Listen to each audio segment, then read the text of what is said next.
The Young and the Restless Spoilers Shock. Welcome back to my channel. Today we will learn about the shocking unraveling of trust, power, and betrayal in the world of the young and the restless. Buckle up, because what you're about to discover will shake Genoa City to its core. In a city where power is currency and reputation means everything, the fallout of one mistake can ripple through entire empires, bringing even the most secure alliances to their knees.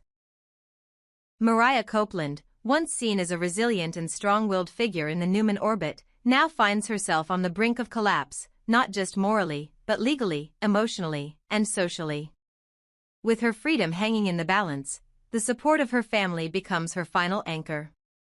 Sharon and Nick Newman, both seasoned veterans of Genoa City's relentless battles, are confident that the influence of the Newman family legacy, its web of connections, money, legal force, and political reach, will be enough to shield Mariah from a prison sentence.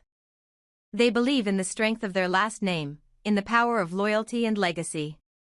But what they fail to anticipate is the venomous determination of one man who refuses to be swayed by tradition, sentiment, or even reason, Kane Ashby. Kane has re-emerged as a calculated and cruel adversary, one who seems to possess not only the facts but a hunger for retribution that blinds him to morality. He isn't just seeking justice. He wants to see Mariah suffer, to see her broken in a way that reflects whatever twisted sense of satisfaction he draws from her destruction. The question that haunts everyone is simple: why? Why would Kane go to such extremes, not simply to hold Mariah accountable but to utterly destroy her? Is this about the murder investigation, or is there something more sinister behind his actions? Is it personal revenge? Old wounds reopened? A secret vendetta that has been simmering for years? Kane refuses to give clear answers, but his actions speak volumes. He has gathered damning evidence with surgical precision, time-stamped photographs, GPS coordinates, surveillance footage, and corroborating witness statements. Nothing he holds is circumstantial, it is hard, cold, undeniable proof. And the most disturbing part is that he didn't stumble upon this evidence by chance. No, he anticipated Mariah's movements, predicted her weaknesses, and set traps with the patience of a man who enjoys the slow unraveling of his prey. It's not merely prosecution, it's a hunt. While the Newmans scramble for damage control, Kane calmly prepares to trigger the next phase of his meticulously designed takedown. Mariah, caught in the firestorm, oscillates between disbelief and rage. Her entire world feels like it's crashing down, piece by agonizing piece. The betrayal feels suffocating, not just that Kane has the evidence, but that he knew about the incident before anyone else. How? How could he have known so intimately about something she buried so deeply in her past? Was it coincidence, or was it all orchestrated? The footage he holds, grainy yet clear, depicts the moment that changed everything, a confrontation turned violent, a struggle that ended in death. Mariah thought it was self-defense. She believed it would never come to light. But now, it's not just exposed, it's weaponized. Her panic is not just about the legal implications, but the realization that she might have walked right into a trap crafted solely to destroy her. But what sends shockwaves beyond the borders of legality is a bombshell that even Mariah herself hadn't fully confronted: the pregnancy. Yes, Mariah is now carrying the child of the man whose life has become the epicenter of scandal and regret. A man far older, whose involvement in her life has always existed in the murky shadows between trust, dependency, and manipulation. The revelation feels like a cruel joke to the Newmans, who see it as not only a disgrace but a political disaster. For Mariah, the reality is even more horrifying: she didn't want this. She never chose this future. Her relationship with the man in question had always been fraught with confusion and vulnerability, and now the physical consequence of one night, one regrettable night, has cemented a truth she cannot erase. Mariah's emotions spiral out of control. She is filled with guilt, anger, and desperation. She didn't mean to get pregnant. She didn't even want to be with that man in the first place, but circumstances, emotional manipulation, and a moment of weakness led to that night. Now, she is faced with the harsh consequence: a child she never asked for, a future she never envisioned, and a scandal that threatens to swallow her identity whole. The image of her baby growing inside her doesn't bring hope, it brings dread. Not because she doesn't love children, but because this child represents everything she's tried to escape. Every regret. Every betrayal. Every moment where she lost control of her own life. Meanwhile, Sharon, torn between her instincts as a mother and her instincts as a therapist, struggles to hold herself together. Watching Mariah disintegrate emotionally before her eyes rips Sharon apart, but what hurts more is the realization that even her unconditional love might not be enough this time. She wants to believe that everything can be fixed, that if she just talks to the right people, makes the right calls, pulls the right strings, everything will be okay. But even the strongest maternal will can't undo a criminal investigation backed by bulletproof evidence. And Nick, normally the steady hand in a crisis, finds himself uncharacteristically rattled. He's not just furious at Kane, but furious at himself for not seeing this coming, for not protecting Mariah, for letting her drift far enough from the family orbit to be vulnerable to a man like that. But Kane is immovable. Cold and resolved, he tells anyone who will listen that he isn't doing this for vengeance, but for justice. That the man who died deserves to be remembered. That Mariah doesn't get to hide behind her family name. But those who know Kane best aren't buying it. There's something in his eyes, a darkness that betrays the narrative of justice. This isn't about the victim. This is about Mariah. About punishing her for something deeper, older, and much more personal. Rumors swirl around Genoa City. Some say it's about a past relationship, others whisper of a scandal covered up years ago involving Kane's family. But no one has the full picture. And that's exactly how Kane likes it. The pregnancy complicates everything. If Mariah is imprisoned, what happens to the baby? Will Kane use that as leverage, too? The thought sends chills through Sharon and Nick, who now must not only fight for Mariah's freedom but for the unborn child's future. Legal teams are assembled. Crisis managers are called. But every time they make progress, Kane is one step ahead, anticipating their next move, blocking them at every turn. It's not just a legal battle. It's a psychological war, and Kane is winning. As Mariah isolates herself more and more, whispers begin to surface about her mental state. Those close to her worry she may break completely. The pressure is mounting, the betrayal unbearable, and the child growing inside her only intensifies the weight. She doesn't want to be a mother, at least, not like this. Not under these circumstances. But termination isn't an option anymore, and adoption feels like a surrender.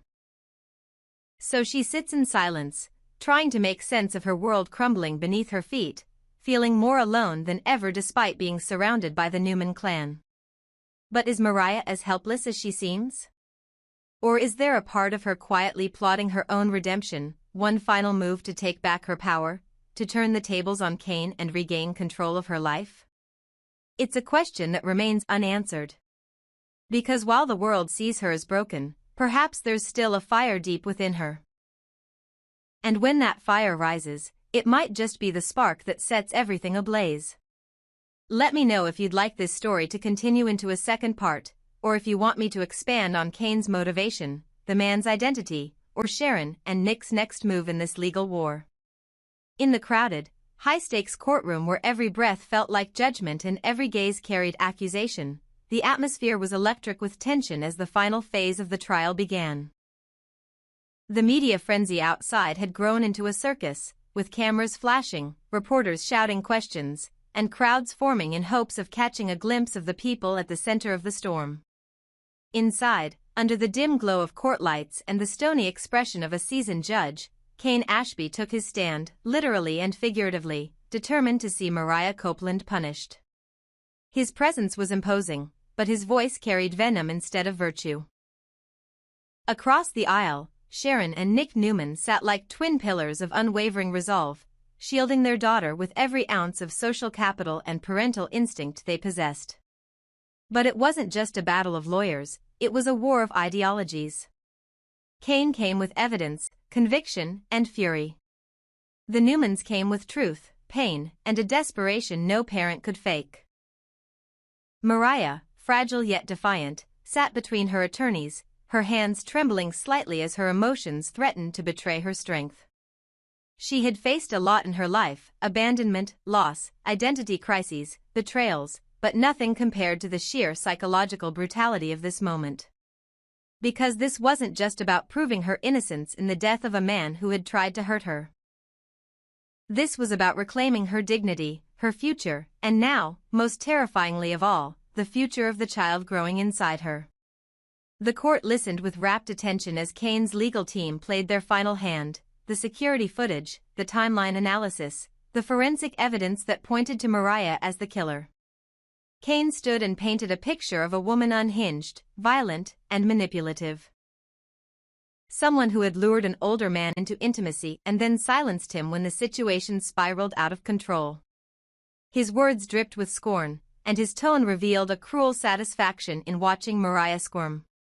For Cain, this wasn't just about justice, it was personal. And everyone in the room knew it. But he made one grave miscalculation: he underestimated Mariah's strength, and he overplayed his role as the aggressor. When the time came for the defense, Mariah's lawyer rose with precision and clarity, guiding the jury through a chilling but necessary recount of the night in question. They didn't deny that Mariah had killed the man. But they made clear that the man in question, a man whose name the media had begun to whisper with disgust, had not been a victim. He had been a predator. A man who took advantage of Mariah's intoxication, manipulated her vulnerability, and then, when she awoke the next morning sober and horrified, attempted to coerce her into silence. He threatened her. He cornered her. And when she refused to comply, he grew violent. The struggle that followed was chaotic, brutal, and ultimately fatal, but it had been self-defense. Plain and simple. Then came the moment that silenced the room. Mariah stood up, her face pale but her eyes steady. She asked to speak. The judge allowed it. With shaking hands, she pulled a folded medical document from her coat pocket and handed it to the court officer, who passed it to the judge. Gasps echoed around the courtroom when the content became known: a verified pregnancy confirmation. Mariah was carrying the child of the man who tried to destroy her. The weight of this revelation dropped like a bomb, reshaping the entire narrative. This wasn't just a case of fatal confrontation. It was a story of survival, trauma, and unwanted consequences. Mariah hadn't just killed to save herself. She had survived something darker, something that would stay with her for the rest of her life. Sharon began to cry silently, her hand clutching Nick's. Nick, for his part, remained frozen in place, a storm of paternal rage and helpless sorrow raging behind his eyes. And Cain, who had once looked like the voice of calculated justice, now looked small, twisted, and disturbingly obsessed. What exactly did he want? For Mariah to be locked in a prison cell while carrying the child of her abuser? For her to give birth behind bars, alone and shackled, because of a moment that had already shattered her beyond repair? The courtroom began to question not just Mariah's past, but Cain's motives. As the day wore on, the judge recessed for deliberation. When she returned, the room fell into absolute silence. The ruling, delivered with solemn clarity, brought with it a tidal wave of relief. Mariah Copeland was acquitted of all criminal charges on the grounds of justifiable self-defense. The court acknowledged the trauma she had endured, the predatory behavior of the deceased, and the overwhelming evidence that supported her claims. She would walk free. And she would be allowed to face her pregnancy not as a prisoner, but as a woman trying to rebuild her life. The moment the verdict was read, Mariah collapsed into tears, not just from relief, but from everything that had been locked inside her for weeks. Sharon rushed to her daughter, pulling her into an embrace that seemed to melt the bitterness of the past few months into one moment of maternal peace. Nick stood nearby, tears in his eyes, but a fierce protectiveness in his stance. Cain, meanwhile, stood alone. His jaw clenched. His fists tight. He had lost. Not because his evidence was weak, but because his intentions were cruel. And in court, sometimes truth without empathy is just another form of aggression. But Cain's fury didn't dissipate. He stormed out of the courtroom without a word, his eyes cold with hatred. Some say he muttered something under his breath, something about how justice had failed, about how the Newmans always walk free. But others whispered that what he truly resented was Mariah's survival, her strength, and her refusal to be broken by the trap he thought he had built so perfectly. In the end, it was not evidence that undid Cain. It was Mariah's courage to stand in her truth. Outside, reporters swarmed, but the Newman family shielded Mariah from the frenzy. She said nothing.